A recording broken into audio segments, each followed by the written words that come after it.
खबर फर्रुखाबाद जनपद से है, जहां शमशाबाद के गांव रजला मई के एक गेस्ट हाउस में आम आदमी के सांसद संजय सिंह के जिले में दूसरी बार आगमन पर पहुंचने से पहले फैज बाग में सरदार वल्लभ भाई पटेल की प्रतिमा पर माला पहनाकर माल्यार्पण किया गया। गेस्ट हाउस में पहुंचने से पहले कार्यकर्ताओं द्वारा जोरदार स्वागत किया गया। संजय सिंह ने प्रेस वार्ता में कहा, बलिया में सीओ व एसडीएम के सामने हत्याएं हो जाती हैं, पत्रकार विक्रम जोशी की हत्या हो जाती है, हाथरस व लखीमपुर खीरी में कांड हो जाता है। जिस सरकार में इतनी घटनाएं हो रही हैं, न्याय जाति देखकर दिया जाता हो। 2017 में अडानी की कंपनी 100 एकड़ जमीन का भूमि के उपयोग परिवर्तित लैंड यूज चेंज करने के लिए प्रार्थना पत्र हरियाणा के मुख्यमंत्री को देती है। 2.5 साल बाद तक कुछ नहीं हुआ। मई 2020 में प्रार्थना पत्र को मंजूरी मिल जाती है। 1 माह बाद देश के संसद में काला कानून पास होता है। ये कानून अडानी अंबानी के हित में आया है, किसानों के हित में नहीं आया है। किसानों के आंदोलन में आम आदमी पार्टी का हर एक कार्यकर्ता किसानों के साथ है। तिरवा के पास स्वागत के लिए खड़े कार्यकर्ताओं को पुलिस ने पकड़कर जेल भेज दिया। मुख्यमंत्री को संदेश देना चाहता हूं, जेल से मत डराइए। जेल और लाठी को हम जूते की नोक के नीचे रखते हैं। 14 मुकदमे लिख दिए गए हैं। अब वे जेल, लाठी और मुकदमे झेलने को तैयार है। कार्यक्रम की अध्यक्षता जिला अध्यक्ष विनय कुमार व संचालन राज गौरव पांडे ने किया। उक्त मौके पर राहुल गंगवार, प्रभात गंगवार, विचित्र गंगवार, राकेश यादव, पंकज यादव, समरजीत सिंह, नदीम अहमद, अर्पित कटियार आदि कार्यकर्ता मौजूद रहे। शमशाबाद से अजय कुमार की रिपोर्ट। काम करने की कोशिश की जा रही है। कल मैं प्रकाश जावड़ेकर जी को सुन रहा था, पढ़े लिखे आदमी है। बताइए, कह रहे हैं किसानों के आंदोलन को कुछ लोगों ने हाईजैक कर लिया। अरे तुम्हारी सरकार को तो 2 पूंजीपतियों ने हाईजैक किया है। एक का नाम है अडानी और दूसरे का नाम है अंबानी। तुम उनके चंदे से सरकार चलाते हो, पार्टी चलाते हो, सरकार बनाते हो और बनाने के बाद उनके लिए ही नीतियां बनाते हो। पार्लियामेंट में जब मैंने माइक तोड़ा, मुझे निलंबित कर दिया गया। ऊपर से लेकर नीचे तक भाजपा रो रही थी। आज क्या हो रहा है बूढ़े किसानों के साथ?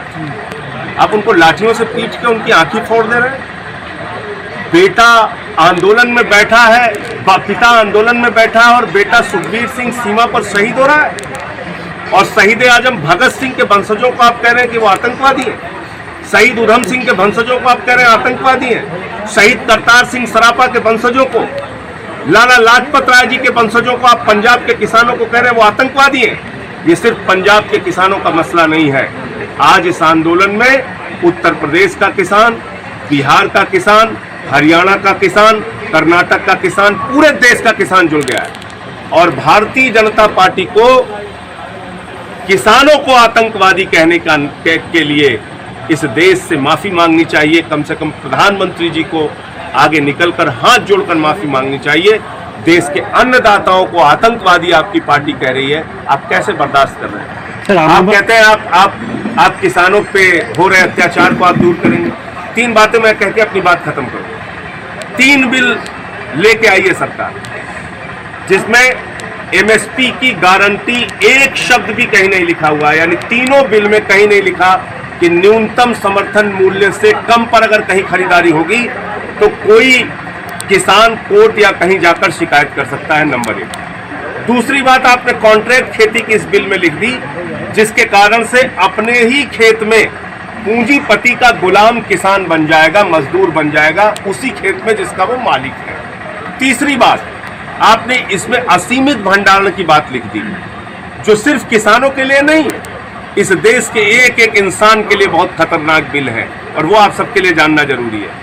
सरकार ने कह दिया अब कोई भी बड़ा पूंजीपति असीमित तौर पर अनाज का, सब्जियों का, फल का भंडारण कर सकता है।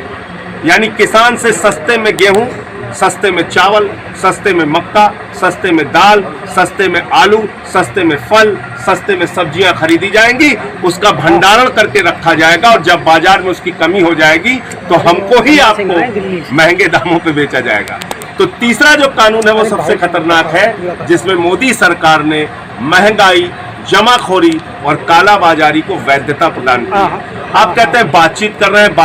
अरे भाई, किस बात की बातचीत कर रहे हैं? जिस बिल को आप चोरी चुपके लाए, जिस बिल को आप अडानी के लिए लाए, मैं कागज दे सकता हूं, मैं बता रहा हूं आपको जिम्मेदारी के साथ। आप कह रहे हैं आप किसानों के हित में लाए, किसानों के हित में तो आप लाए ही नहीं।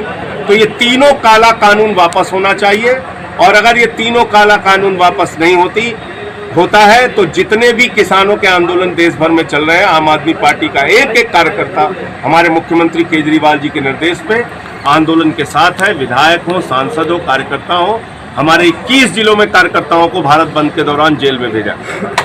आज मैं यहाँ आ रहा था तिरवा पे, वहां पर हमारे कार्यकर्ता स्वागत के लिए खड़े थे, उनको पकड़ के जेल में डाल दिए। तो मैं आदित्यनाथ जी से कहना चाहता हूँ, ये आम आदमी पार्टी की फौज है, इनको आप जेल ओल से मत डराइए। आपकी जेल और लाठी को हम लोग अपने जूती के नोक के नीचे रखते हैं। आपके जेल से हम डरने वाले नहीं। 14 मुकदमे आपने मेरे ऊपर लिखे हैं, मेरे पार्टी का दफ्तर आपने बंद कराया, किसी भी समय जेल जाने को तैयार है, लाठी खाने को तैयार है, मुकदमे झेलने को तैयार है।